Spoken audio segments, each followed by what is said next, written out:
6. Mwambie Baba neno moja, asante kwa ajili ya kukuingiza kwenye majira mapya. Kila unapoingia katika majira mapya, kuna neema ya kuinuka tena, kuna neema ya viwango tena, kuna neema ya uwezesho tena, kuna neema ya kwenda mbele tena. Iko neema ambayo Bwana ametukusudia tuinuke tena, tuinuke tena, tuinuke tena, tuinuke tena. Baba, kwa jina la Yesu ninakubariki Mungu wangu, ninakutukuza Mungu wangu, ninakupa sifa Mungu wangu, ninakupa heshima Mungu wangu, katika jina la Yesu aliye hai, kwa damu ya uweza wa mwana kondoo, kwa damu ya uweza wa mwana kondoo. Iko sama yo Bwana, iko sama yo Yehova, anataka kufanya kazi na mimi katika jina la Yesu Kristo. Na mtu mmoja naye ambaye ana imani na Yesu Kristo na kwenye mfungo huu deiwani aseme amen.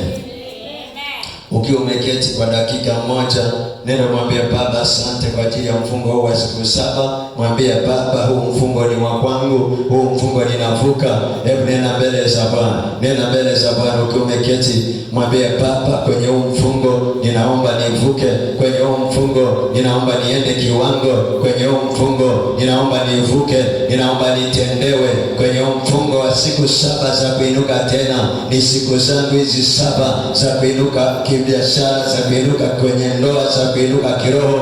Yamkini kuna mahali umeshuka kiroho, lakini sikia kwamba kwenye huu mfungo wa siku 7 utakuwa na neno la kukuinua, utakuwa na neno la kukupeleka kiwango, utakuwa na neno la kukupeleka mazingira mapya katika jina la Yesu aliye hai. Lazima unapotaka kuhama mazingira mapya, Bwana ataandaa mazingira fulani, ataandaa uzito fulani, ataandaa jambo fulani, ataandaa utayari fulani, na Bwana atatutendea katika jina la Yesu aliye hai, kwa damu ya mwana kondoo. Baba wa mbingu na nchi, ikiwa ni saa ambayo tunataka tuinuke, ikiwa ni saa ambayo tunataka tukimbie, ikiwa ni saa ambayo tunataka tuchanue, ikiwa ni saa ambayo tunataka twende viwango, ikiwa ni saa ambayo lazima twende kwa spidi, katika jina la Yesu Kristo. Hebu sema Roho Mtakatifu. Sema tena Roho Mtakatifu. Ninakushukuru kwa ajili ya majira haya ulionipa kwenye mfungo. Kuna fundisho kwa ajili yangu, kuna fundisho kwa ajili ya nyumba yangu, kuna fundisho kwa ajili ya maisha yetu kama kanisa. Bwana Yesu, asante kwa uaminifu wako. Sema amen. Tunaanza mfungo wa siku 7 na leo ni siku ya kwanza, lakini nayo habari njema kwamba kwenye mfungo huu kuna mtu mmoja anainuka tena. Amen. Mimi ninayo habari njema kwamba ninaona nitainuka tena kwenye mfungo. Amen. Nasema ninaona kuinuka tena kwenye mfungo. Amen.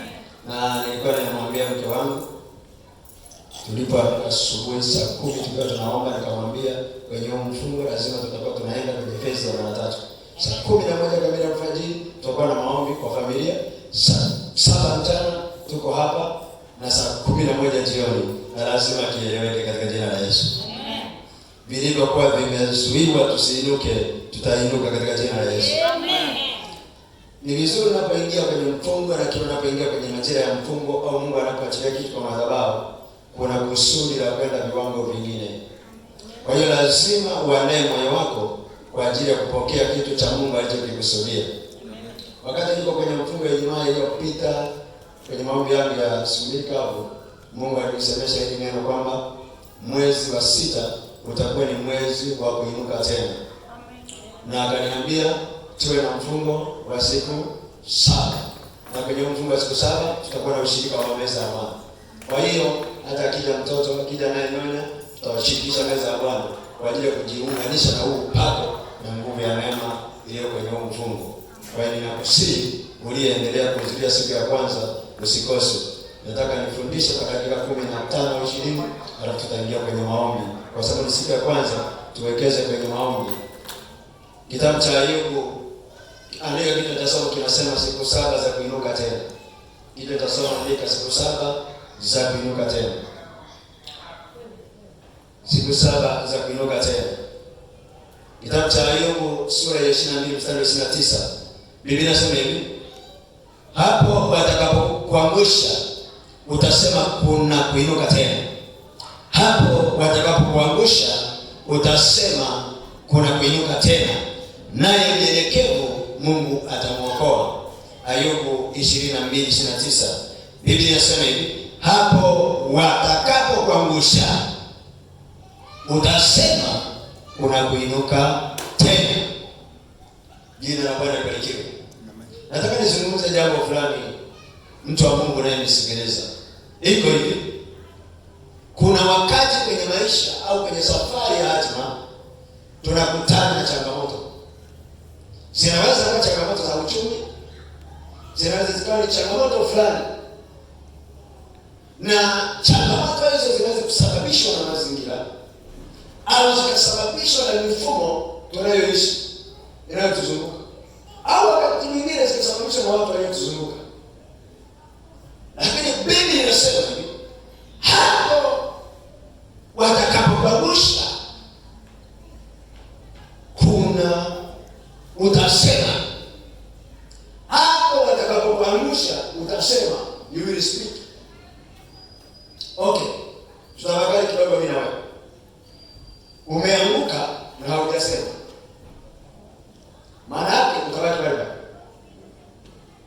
Hapo ndipo unapoona mamlaka ya kinywa inaweza kusababisha wewe ukabaki kwenye anguko au ukainuka kwenda kwenye hatua nyingine. Maana yake usemi wa kinywa cha mtu una nafasi kubwa ya kuinuka na kwenda viwango vingine. Anasema hapo watakapokuangusha usiinuke, hata kusema itainuka. Hapo watakapokukwamisha utasema nimekwama leo, kesho itainuka.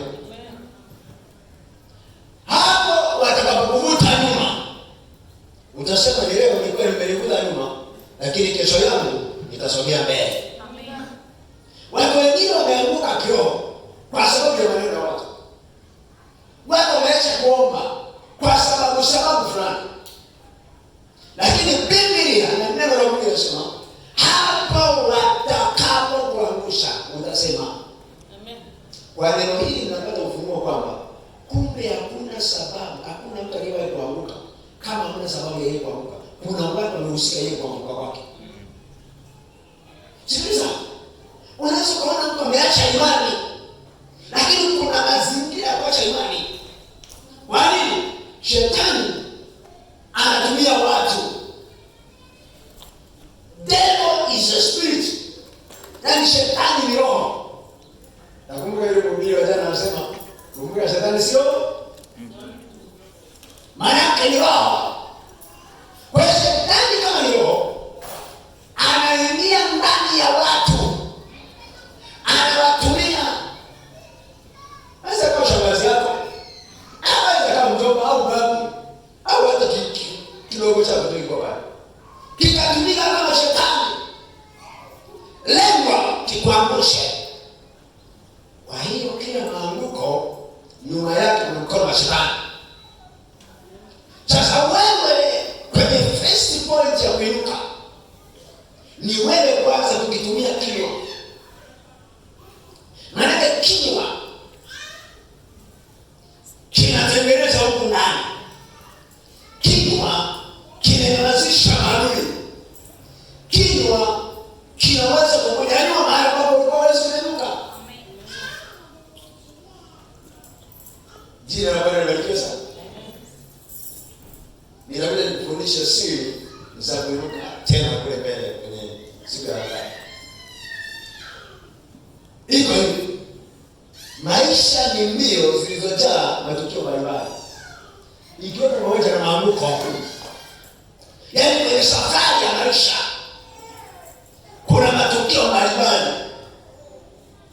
Pamoja na hayo matukio yanayotokea, jitie moyo na ujiambie kwa kinywa chako ya kwamba kwenye hili tukio lililotokea, kwenye mazingira yaliyojitokeza, mimi kama mama, mimi kama dada, mimi kama kijana, mimi kama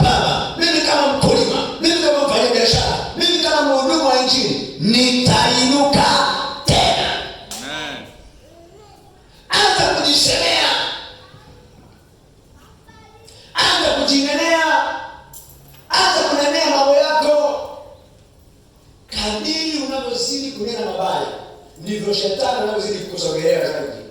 Na kadiri unavyonena mema juu ya maisha yako, ndivyo na shetani anakamali na wewe. Biblia inasema mpigeni shetani, naye atafanyaje?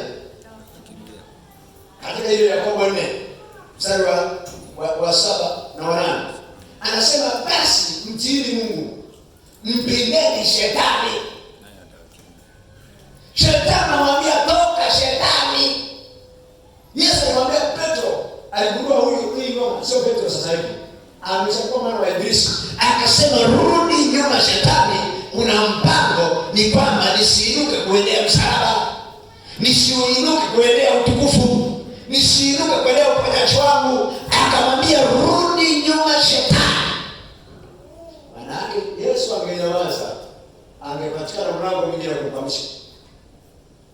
Iko anguko au mkwamo sio mahali pako wewe pa kusimama, ni mahali pako pa kuanza kuinuka na kwenda viwango vingine tena. Maana yake nini? Anguko ni darasa.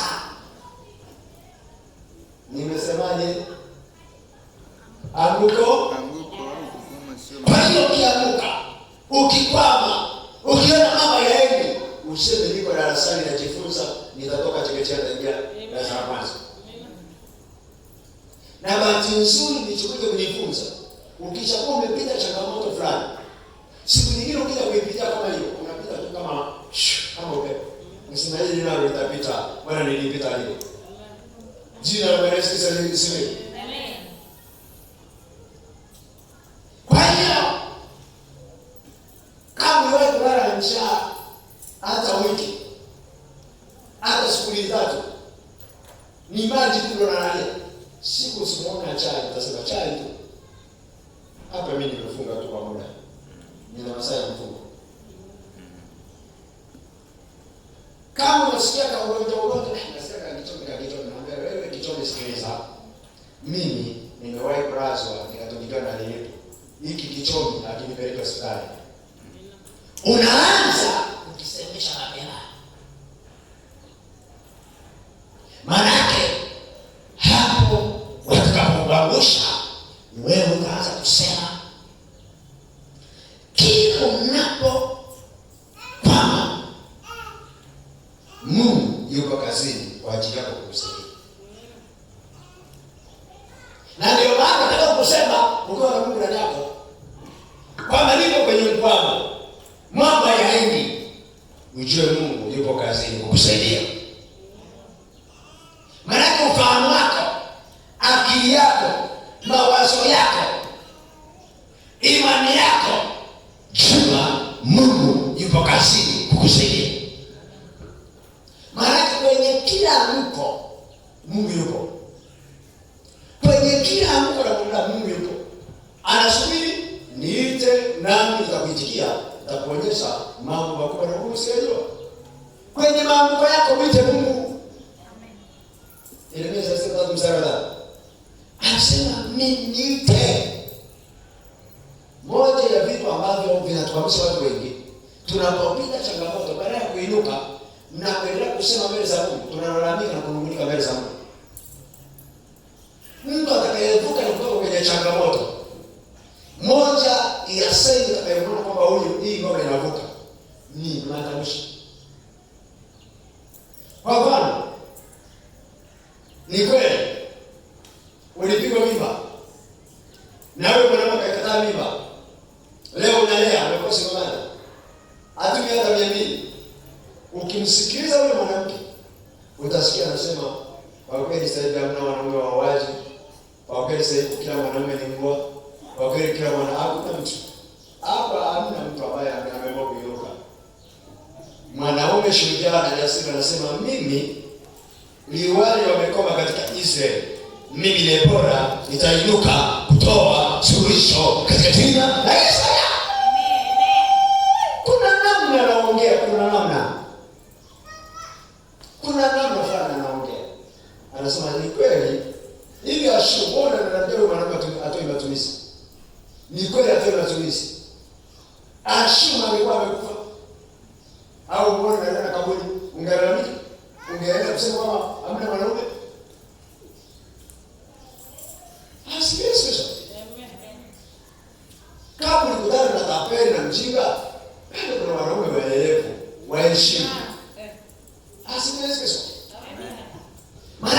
unatakiwa kuomba Mungu kwamba Mungu, uliyenipa huyu mtoto, uliyenipa huyu kijana, wewe waijua njia niendeayo. Unanijaribu, nataka nitoke kama dhahabu. Amen. Hasikizo. Amen. Sio tu kwamba umeingia kwenye anguko kidogo, unajikatia tamaa. Mtu yeyote anayekata tamaa, maana yake hana tumaini mbele yake. Mwenye Mungu ndani yake, sio Mungu ataleta chakula, Mungu ataleta mavazi, Mungu atafanya njia, Mungu atatengeneza mahali hapo siwezi kutengeneza, atafanya kwa wakati wake, atatenda. Utajitia moyo kwenye amna. Wakati wenzako wanasema amekwama, tuone wanasema unatumaini tena, nitainuka tena, nitaomba tena, nitasifu tena, nitaabudu tena, nitatoa tena, nitatumika tena, nitaendelea mbele tena katika jina la Yesu. Amen. Ukiona mtu yuko kwenye anguko fulani, anamwacha Mungu, ujue huyo ameshajua. Iko hivi. Hebu kamata haya mambo matano kwa haraka. Nyuma ya kila anguko kuna kuinuka tena. Uanze kufahamu nyuma ya kila anguko kuna kuinuka tena. Kwa hiyo sikiliza, ukiona mtu ameanguka usimcheke, anaweza kuinuka tena. Na wewe umeanguka mahali, wasikucheke, utainuka tena. Mambo hayaendi, watu wasikatie tamaa, utainuka tena. Nyuma ya kila anguko kuna kuinuka tena. Jamani, nyuma ya kila baya kuna jema. Nyuma ya kila baya kuna jema. Nyuma ya kila baya kuna jema.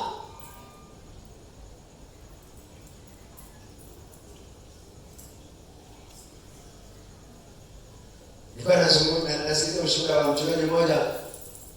Wamefungua huduma ya kwanza imekufa, wamefungua huduma ya pili imekufa, wamefungua huduma ya tatu sehemu. Wameshajikatia tamaa kwa kama ni mambo ya huduma, na mwanamke anasema wewe baba ukuitwa, huo hakuna, wewe umewezesha. Ikafika saa wameshakata tamaa, Mungu akainua mtu. Maana nyuma ya kila baya kuna jema. Mwaje tuwe njia. Nyuma ya kila baya lolote kuna jema. Kwa hiyo lazima mtazamo wako usitazame mabaya tu, tazama na mema, kwa ajili ya kujitia moyo kwenye safari yako iweze kuendelea katika jina la Yesu. Amen. Jambo la tatu, nyuma ya kila maskini kuna utajiri. Nyuma ya kila maskini kuna utajiri. Nilimpenda sana Paulo, anasema tunaonekana maskini lakini tumetajirisha wengi. Nyuma ya kila umaskini kuna utajiri. Kuna mtu sio tajiri wa fedha, lakini ni tajiri wa maombi. Maombi yake yanaweza kumfufua mtu. Kuna mtu hana umuhimu kwenye eneo fulani, lakini ana umuhimu kwenye eneo fulani. Jina la Bwana Yesu Kristo libarikiwe. Amen. Maana nyuma ya kila mabaya yako mema. Nyuma ya kila kushindwa kuna ushindi. Nyuma ya kila kushindwa kuna ushindi. Nyuma ya kila kushindwa kuna ushindi. Kwa nini nyuma ya kila kushindwa kuna ushindi? Kwa sababu kila kushindwa kwako ukupe somo. Kila kushindwa kwako ukupe darasa. Maana unaposhindwa usitumie nafasi kurudi nyuma. Usitumie nafasi kujikatia tamaa. Usitumie nafasi kuacha imani. Usitumie nafasi kuacha maombi. Tumia hiyo nafasi kama darasa kujifunza. Jifunze, fanya mabadiliko kwa safari yako ya hatima, kwa safari yako ya biashara, kwa safari yako ya imani, kwa safari yako ya maisha ya kiroho katika jina la Yesu. Aya.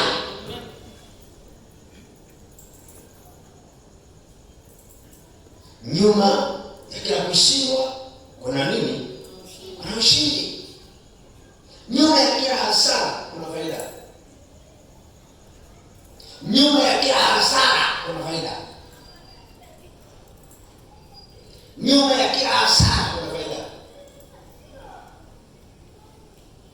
Nyuma ya kila hasara kuna faida.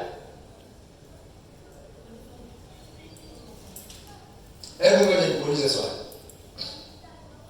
Umefika mahali kuna kampuni. Na kampuni inaenda vizuri. Na kwenye hiyo kampuni yako kwenda vizuri, umewaamini watu. Umewaweka, umewaajiri. Unawezaje kujua kama mfanyakazi huyu ni mzuri, huyu ni mbaya? Unawezaje kujua kama kampuni imepata hasara au imepata faida? Lazima kuna siku utakutana na hasara fulani. Na kale hasara katakupa attention. Umakini. Kwamba nataka nisiwaamini watu kupita kiasi kuliko Mungu. Maana yake ni kwamba kwenye hasara ndipo kutakupa umakini. Asifiwe Yesu Kristo. Amen. Na siku moja wakati tunaanza huduma, tuko shirika kama 7. Nikamwamini mtu, nikamwachia huduma, nikaenda mkoa. Nikaenda mkoa, nikaunganisha mkoa, nikaunganisha mkoa. Mwezi na nusu, na bila kurudi. Nilikuta yeye peke yake. Ni vipi anasema wanaongezeka huko? Wale 7 sasa tumeshafika 11. Leo wamekuja 9. Sio na ngani? Wamekuja na watoto watatu, tumefika kwa 15. Nasema kanisa zero hizo. Nilipofika ibada ya katikati ya wiki, kwanza akaniambia mtumishi wa Bwana, ninaomba nikuache leo, kuna mtu kaniandika sasa. Wewe kaabudu peke yako. Fika Jumapili, akaniambia tachelewa kidogo, kuna mahali fulani familia imeniagiza. Anasikilizia kwamba akija labda atakuta wale wamekuja, alikuwa amewapoteza. Napiga muziki pale, mchungaji ni mimi, shemasi ni mimi, kiongozi ni mimi, mfanyakazi ni mimi, kila kitu ni mimi. Ninakuja kumwona kama saa 4 na robo ndo anaingia. Kale kama kwenye kiti. Mimi hapo naendelea kuhubiria viti. Baadaye mama mmoja mgeni. Baadaye tukaona na mama mmoja na watoto wake, tukakuta watano. Tumemaliza. Tutoe sadaka kwa tano na mama. Hebu ngoja nipe washirika wangu niliokuachia. Nieleze mambo fulani kwa. Nieleze mambo fulani kwa. Na yeye aliendani. Majibu niliyokutana nayo nilikusimulia hata shangani. Nikajifunza kwamba kama mtu hujamuelewa, usimwachie huduma yako, usimwachie kampuni yako, usimwachie familia yako, usimwachie biashara yako, usimwachie familia.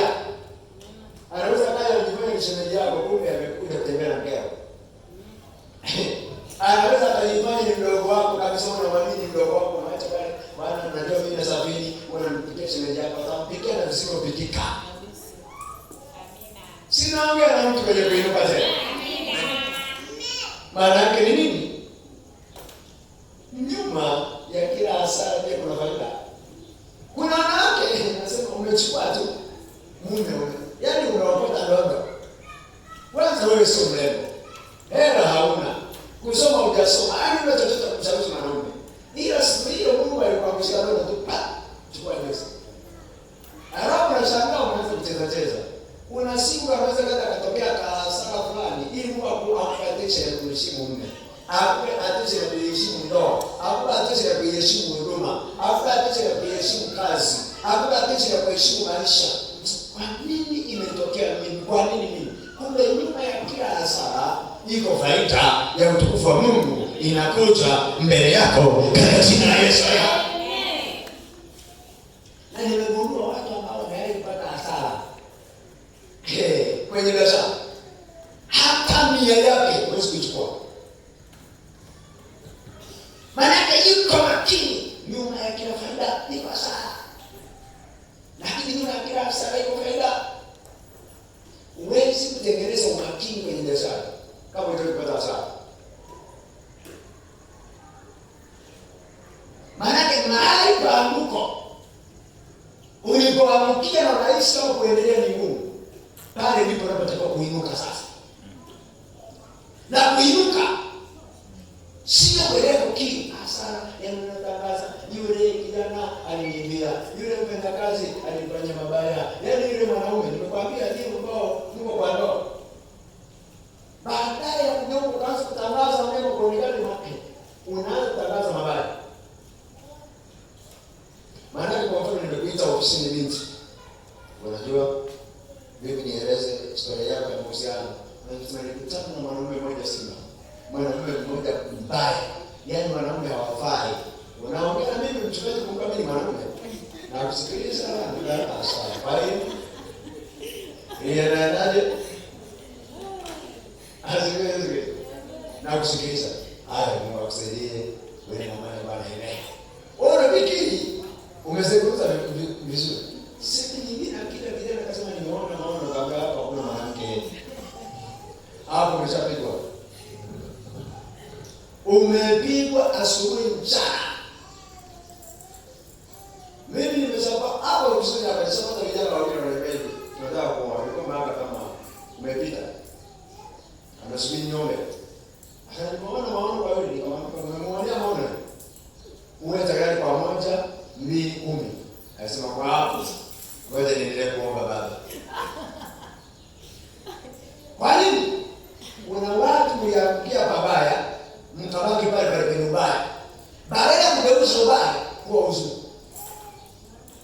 Hapo Ayubu 22:29. Hapo watakapokuangusha, hapo ni mahali pa kusimama tena. Maanake kwenye mfungo kuna mtu umemlenga, ulifanya biashara ukapata hasara, wakakuangusha. Usiache biashara, fanya tena. Uliwekeza pesa zako zikaliwa, usiache kuwekeza, wekeza tena. Uliomba maombi, hayakuleta matokeo. Yaani ulifunga siku 40 Januari, yaani aisee kama nilivyo, naacha maombi. Omba tena. Hivi unajua kuomba maombi yasilete matokeo nayo ni kama sehemu yangu. Unakuta mtu anasema nilipofunga siku 40, biashara yangu ikachanua, biashara yangu ikaendelea. Nilipofunga siku 40 nikapata ndoa. Nilipofunga siku 40 nikashangaa Mungu alileta Mungu kama wa Elia. Nilipofunga siku 7 kavu, matokeo yakaonekana. Unasema kwa ushuhuda wa mfungo huu na mimi naingia siku 60. Rika pa yekelebo, lazima siku 60, lazima matokeo yatokee. Kama ushuhuda wa ile jamaa alipopata ndoa na mimi napata ndoa. Kama yule aliyekuwa kiuchumi na mimi na yuko namaliza 60 na shangaa ngo. Kama Mungu wetu yuko hivi, mbona mjibu fulani Mungu kunijibu? Wewe Mungu na upendeleo. Mungu ananiambia huko ni kuanguka huko, huko ni kuanguka huko. Inuka tena, endelea kuomba. Maana yake ni kwamba watu wote ambao uliwaona kwenye safari yao ya kiroho waliinuka wakaendelea. Hawakuomba siku moja, hawakupata siku hiyo hiyo. Walitafuta, waliomba, wakaomba tena. Inuka, endelea tena kwenye mfungo. Nani nimekuja kukwambia uliweka malengo Januari ya kutimia.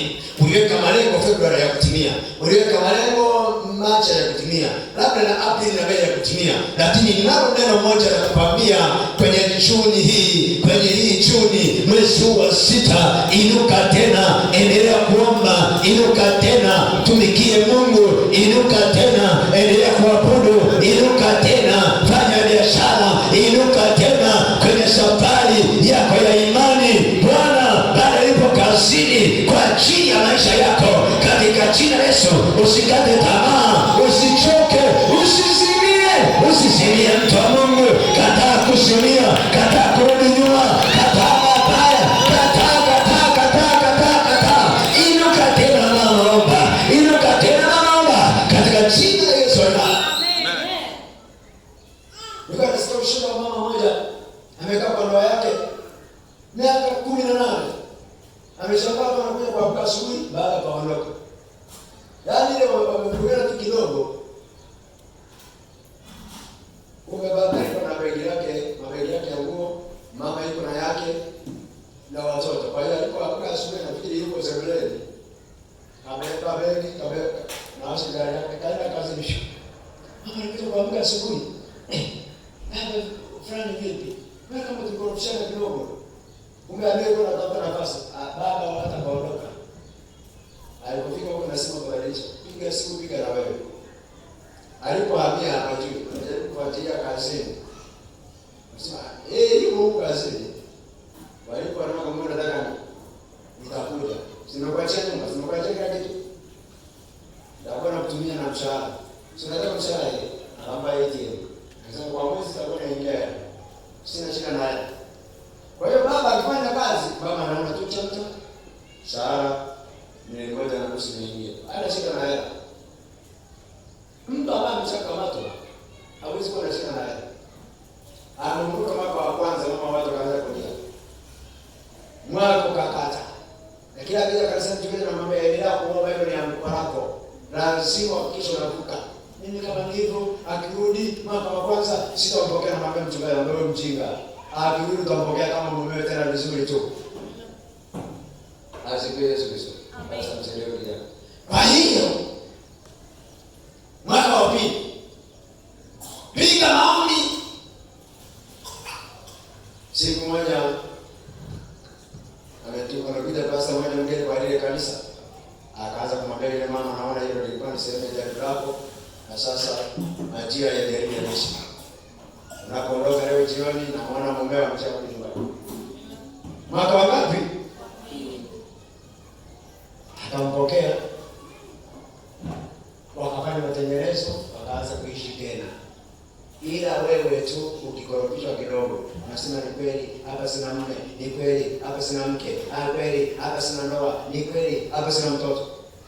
Inuka tena, endelea mbele kwa spidi katika jina la Yesu. Wapendwa, maanguko yapo mengi kwenye familia yetu, lakini tuinuke tena tuendelee mbele. Amen.